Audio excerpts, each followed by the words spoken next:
বাবা ও বাবা, এবারে আমরা পিকনিক করতে কোথায় যাব? পিকনিক? তোর কলেজের পরীক্ষা শেষ হয়েছে?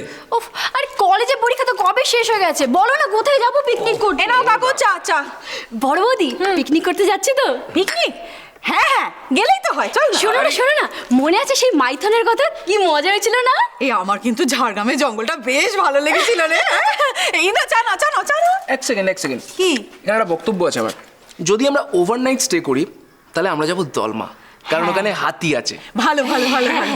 বাবা তো রাজি হচ্ছে না। চল না কাকু, কি বলি, চল চল চল। বাবা বলো না কোথায় যাব পিকনিক হ্যাঁ, করতে? বলো বলো বলো। ওরে বাবা দাঁড়া, সবকিছু হুটহাট ডিসিশন নেওয়া যায় না। আরে এটা তাহলে কি করে হবে? এই না কত যেতে হবে নাকি? পিকনিক তোমরা প্রতিবার যাবে? কোথায় যাওয়ার কথা হচ্ছে? আমরা কোথায় যাচ্ছি গো? Family picnic. আমরা বাড়ির সবাই মিলে বছরে একবার কোথাও না কোথাও ঘুরতে যাই। ওমা তাই? কি মজা! কিন্তু আমরা কোথায় যাচ্ছি বাবা? দাঁড়া সব দাঁড়া, দেখছি কি করা যায়, ভেবে দেখছি। কি আবার ভাবছো? চলো না ঠাকুরপো, বছরের একটা দিন সবাই মিলে একটু হই হই করা, চলো। হ্যাঁ ভেবে তো রেখেছিলাম যাওয়া যেতেই পারে। ওই তো দক্ষিণেশ্বরে আমার এক বন্ধুর চেনা বাগান বাড়িও আছে, একেবারে গঙ্গার ধারেই। হ্যাঁ হ্যাঁ, চলো না আগে থেকে ঠিক করে সবাই মিলে একটু ঘুরে আসি। সবার সঙ্গে ললিতারও এটা প্রথম বেড়ানো হবে।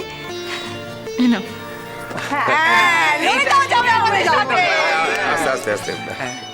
কিন্তু রানু, আজকাল বাবা মাকে নিয়ে বেশি হৈহুজ্জতি করতে খুব ভয় লাগে।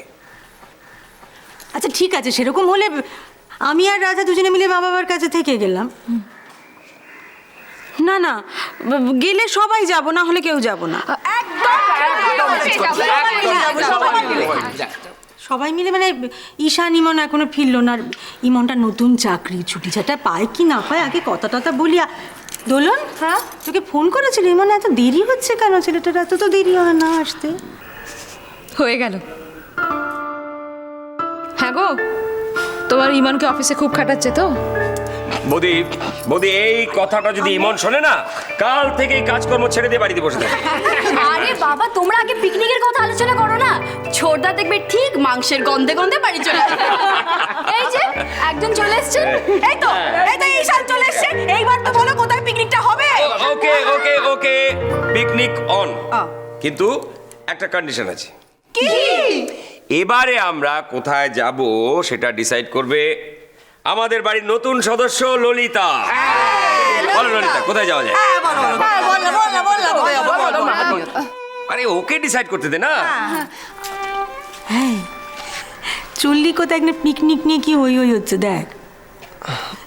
আসছি বড় মা। তাহলে সেই ভালো, তুমি ঠান্ডা মাথায় ডিসাইড করো, কিন্তু আমরা কি হয়েছে যাবো তোর? ঠিক দোলের সময়।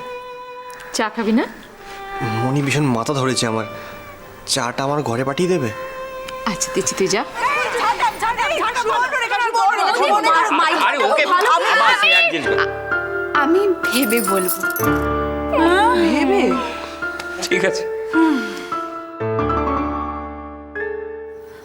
হরিবল এক্সপিরিয়েন্স। তারপর থেকে হয়তো তুমি একদিনও নিশ্চিন্তে ঘুমাতে পারোনি। এখন আমি ভাবি কেন বোকার মতো পুলিশ স্টেশনে গিয়েছিলাম। সেদিন যদি পুলিশ স্টেশনে না যেতাম তাহলে হয়তো আজকে এই দিনটা আমায় দেখতে হতো না।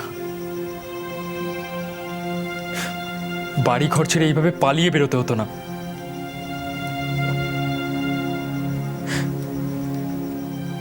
আমি সেই খুনের একমাত্র সাক্ষী।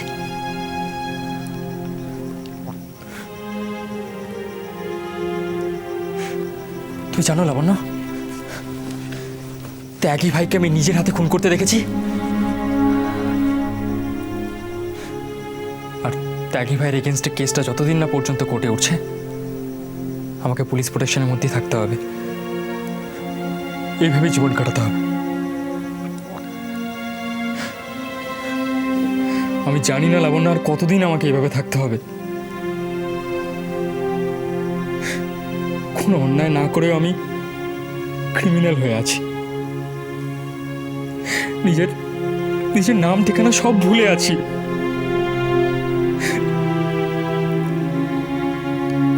কারোর সঙ্গে কোনো কথা বলার অনুমতিটুকু আমার নেই।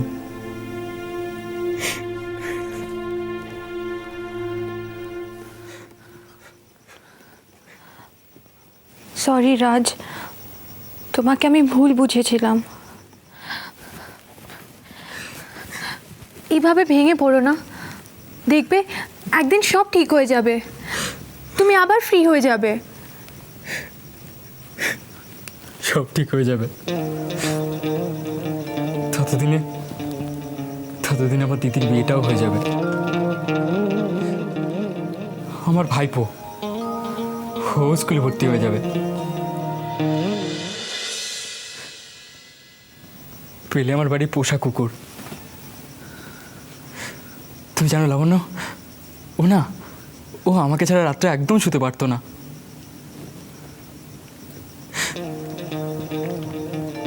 দেখতে দেখতে ওরও 8 বছর হয়ে গেল। জানি না ওকে আর দেখতে পাবো কিনা। প্লিজ রাজ, নিজেকে সামলাও। লাবণ্য, তো কিছু হয়ে যাবার পর তুমি আমার সঙ্গে বন্ধুত্ব রাখবে তো? অফকোর্স, তোমার প্রতি আমার ভরসা অনেক বেড়ে গেছে। তুমি খুব সাহসী রাজ, খুব সাহসী। সাহসী? কি বলছো তুমি? সব সময় ভয়ে আছি আমি। থাকি ভাইয়ের লোকজনেরা খ্যাপা কুকুরের মতো খুঁজছে আমাকে, দেখতে পেলেই মেরে ফেলবে। অ্যাকচুয়ালি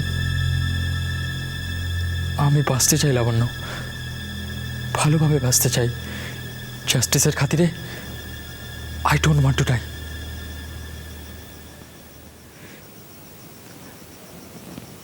আমি জানি আমি খুব ভীতু। না রাজ, তুমি ভীতু নও। ভীতু হলে তুমি কখনো এত বড় চ্যালেঞ্জ নিতে না। যাই হোক না কেন, আমি সবসময় তোমার সাথে আছি, সব সময়। থ্যাঙ্কস লাবণ্য।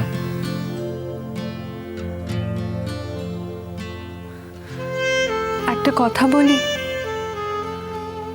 আমার খুব খিদে পাচ্ছে, কিছু খাওয়াবে না? স্যান্ডউইচ? চলো আমি তোমাকে হেল্প করব।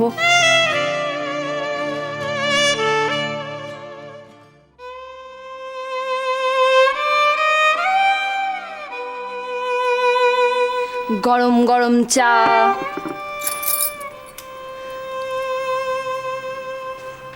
কি গো, তুমি ওখান থেকে চলে এলে কেন? ওখানে সবাই কত হইচই করে পিকনিকের গল্প করছিল।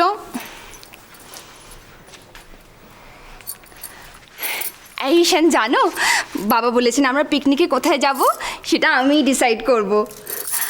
আমি ভাবছিলাম কি মন্দারমণি গেলে কেমন হয়। আগের বার যখন গেছিলাম তখন তো খুব একটা মজা হয়নি, কিন্তু এবার একসাথে সবাই মিলে গেলে আমার মনে হয় খুব খুব খুব মজা হবে।